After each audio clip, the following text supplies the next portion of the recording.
we are seeing an article from The Intercept.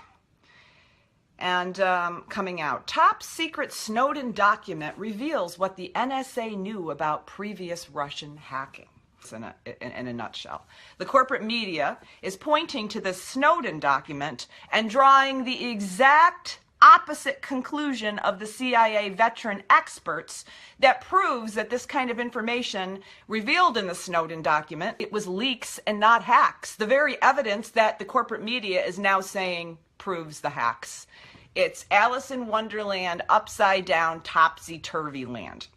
The bottom line is that the NSA would know where and how any hacked emails from the DNC, Hillary Rodham Clinton, or any of their servers were routed through the network. This process sometimes require a closer look into the routing to sort out intermediate clients, but in the end, sender and recipient can be traced across the network. The fact that the NSA has the capability to know if these were leaks or hacks based on the ability to have the original IP addresses for anybody who would be hacking into the DNC or Podesta email servers. The very fact that this ability exists for the United States government to know through the NSA spying program where any hacks were made into the DNC or the Podesta emails, instead of drawing the conclusion of the CIA veterans who are saying that this proves that they don't have this evidence, the fact that they are talking about this evidence in terms of their best guess and estimations and needing to do further investigation, and there isn't a consensus with the CIA. The fact that there's not a consensus with the CIA shows that they don't have the documentation as proof. They've been bending around themselves to put out circumstantial evidence when I've said this before. They would have the evidence to give to the American public. And Binney says in his statement, which The Intercept is referring to, that the United States could give this information to the public without revealing any sources or jeopardize national security or harm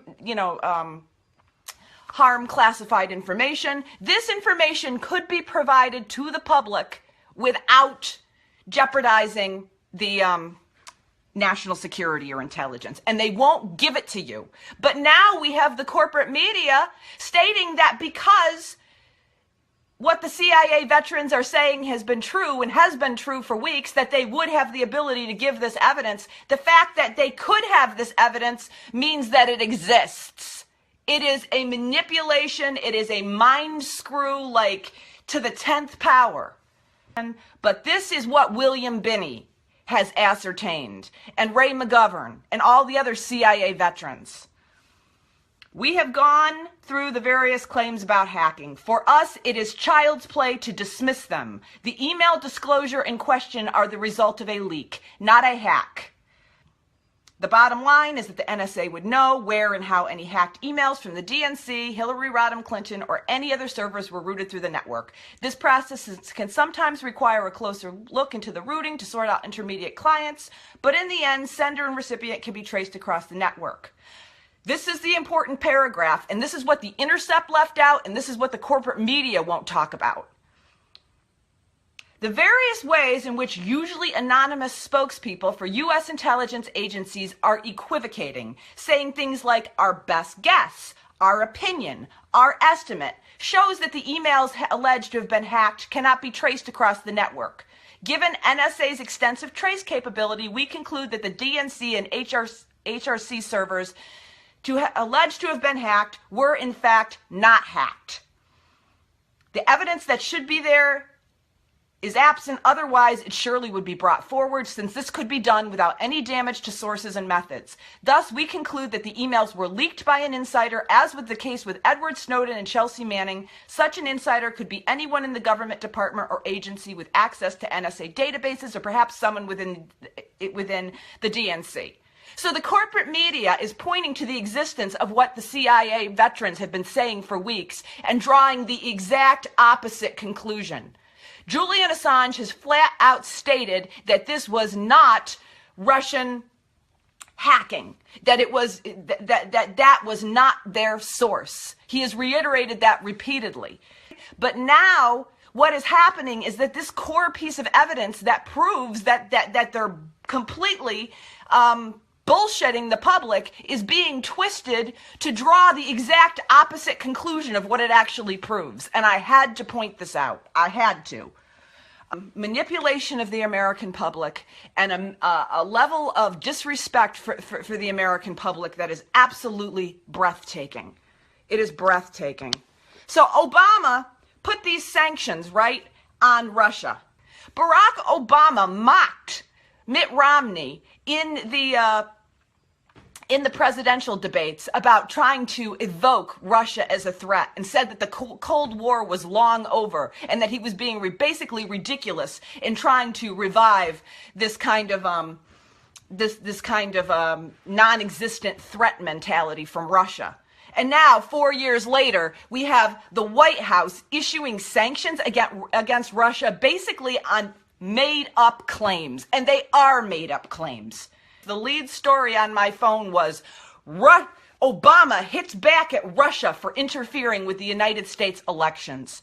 You know what? I'm so done with this, and I'm so sick of people buying blatantly false bullshit from Obama and the Dems and the top Republican establishment politicians because they are upset about Donald Trump's election. They are not doing this because of Donald Trump. This is about the fact that what has happened through the internet and through the ability of alternative media sources and the ability of individual citizens to talk to each other is they have lost their control of they have lost control of the narrative. They have lost control of the narrative. The narrative was supposed to be this go around that Hillary Clinton was going to be the president of the United States. They developed an entire strategy through the corporate media and the political establishment with the Democrats colluding with the corporate media, which was what was revealed in WikiLeaks. Because as we keep talking about Russia and Russia and Russia, this unproven source to divert from the content of what the WikiLeaks emails showed, and nobody is disputing their authenticity. The content of the emails, let's remember, is that the content exposed the corporate media actively colluding with the Hillary Clinton campaign to sabotage Bernie Sanders and to sabotage Bernie Sanders' constituents. But instead of acting as journalists and objective purveyors of news, they sought to dictate how events would unfold and ensure a nomination of a candidate. They colluded to interfere with the United States election. It was the corporate media colluding directly with the Democratic National Committee who developed a strategy to elevate fringe Republican candidates because they viewed Ted Cruz, Donald Trump, and Ben Carson as the best candidates that they wanted to face in a general election.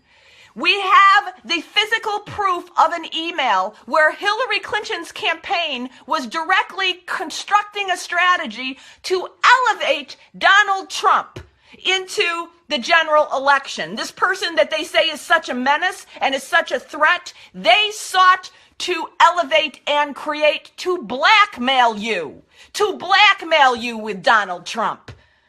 So where is the sanctions President Obama against the DNC and the corporate media who colluded as a campaign strategy to give Donald Trump, remember, according to the New York Times, they gave him a $2 billion free campaign.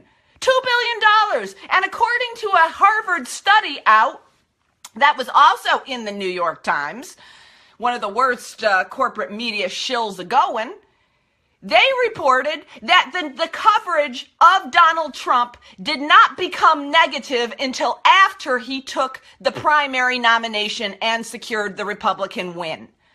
So at that point, the corporate media that had built him up, that had given him $2 billion, 24/7 for a year, sought to tear him down because that was a preconceived plan between the Clinton campaign and the corporate media.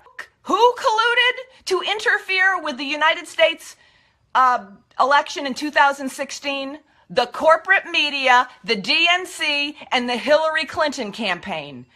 And these cowards now have invented this story that Russia somehow interfered with our election by what? Revealing the truth of how the DNC and the Hillary Clinton campaign actually colluded to rig the election. That is what they're telling you. It's bullshit. They are so threatened because they lost control of the narrative. They were exposed for the frauds and the traitors that they were to the American people. And people are actually believing this is true. It's a lie. 8 years the Democrats had President Obama in charge, and they failed to address the core threat to our democracy, which is the fact that we have voting machines that can be electronically hacked remotely without leaving a trace of evidence, that we have machines that can change the result of our elections, and we continue to utilize them. None of the actual core issues of what threatens our elections in a real way have been addressed at all in any of this neo-McCarthy dialogue around Russia and Putin doing. Where is the investigation into that?